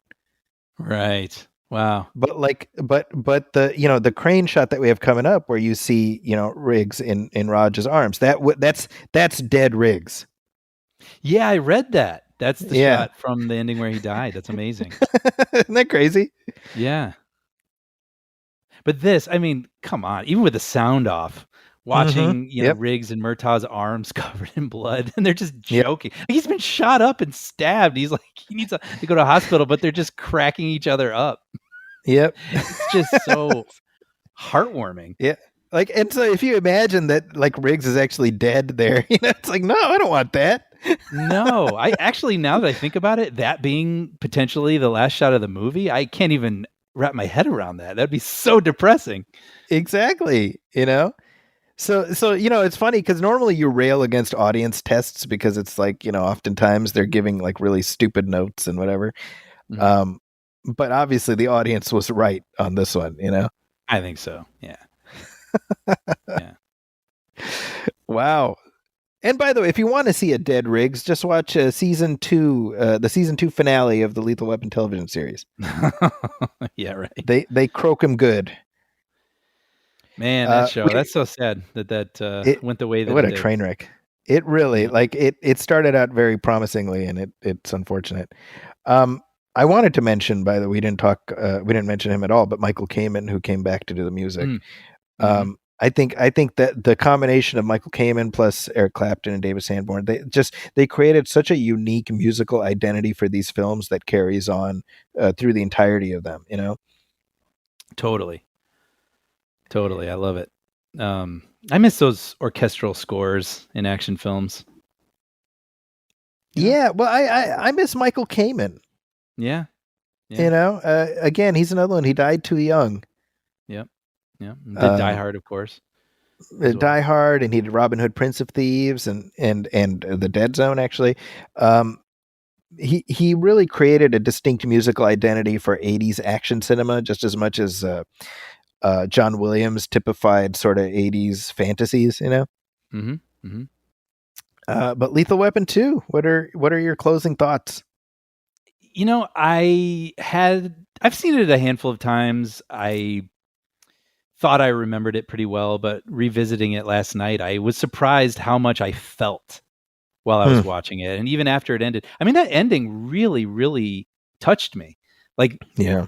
these two guys, like, and the bond that they have, and them just cackling, Hmm. covered in blood after what they've been through is just so freaking heartwarming. Just like the male love, you just don't see it a lot, or at least done very That's well, really true. That's really right? true. Yeah. And Hmm. it's just done so well, and I don't know. The movie was rattling around in my mind long after I finished it, and I don't feel like, and like I said, the feeling that I get from those two guys, the love that's completely on screen between them, combined with this like really crazy R-rated action that feels really dangerous and real. And I was just, it's the whole package, and I just don't feel like you can say that about a lot of action movies these days. So I feel like it's special. I think it remains special. And for people who are listening to this just for fun and haven't seen it, I mean, I highly recommend checking it out. Well, and to your point, I mean, this is a film that audiences really responded to, which certainly speaks to how well regarded the original film had become, in the interim, and the the the success that this one achieved is the highest out of all four Lethal Weapon films. I was going to say that. And it also, Back to the Future 2 came out this year That's right. and made less. So this one made like 147 million. Back to the Future 2 made 93 million. So I mean, That's amazing.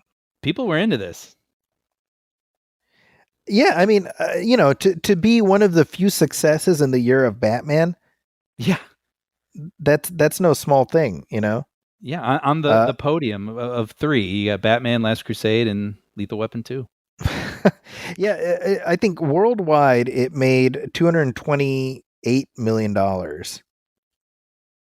which I'm actually curious, what would that be in in In in inflation, 2004 dollars? I don't know. Um, Maybe close to 228. You're looking at about $570 million, $500 million. which is just, I mean, that is bananas, right? More than $500 million for a buddy cop movie, Yeah. right? Yeah. So it's no secret why a sequel followed in in rapid order. Yeah. Uh, Yeah. it's also no secret why Warner Brothers was desperate to have another one after the third one. Mhm. But we'll talk about both of those at some later point, Brian. I can't wait. Yeah. It took us a minute to come back to these films, but I think the wait was a good thing. It kind of let the anticipation build a little bit. I agree. But I am. So, I'm ready for the next one. well, hey, maybe we'll talk through it sooner. Maybe it won't take 2 years. I don't know. We'll see. But Lethal Weapon 3 is coming on the Movie Film Show. But if you have any questions or comments for us, you can email us at moviefilmpodcast@gmail.com. You can also hit like on our Facebook page, facebook.com/moviefilmpodcast, and message us there. You can send us your requests for commentary tracks. As always, if you like what we're doing, please go to Apple Podcasts, leave a review, leave a star rating. Every little bit helps. You can find me on social media at Zachy's Corner. You can find Brian in the real world, living a healthy life, unlike the rest of us who are online. But with that, on behalf of my partner, Brian Hall, my name is Zachy Hassan. This has been our movie film commentary for Lethal Weapon 2. We will catch you next time. Thanks, folks.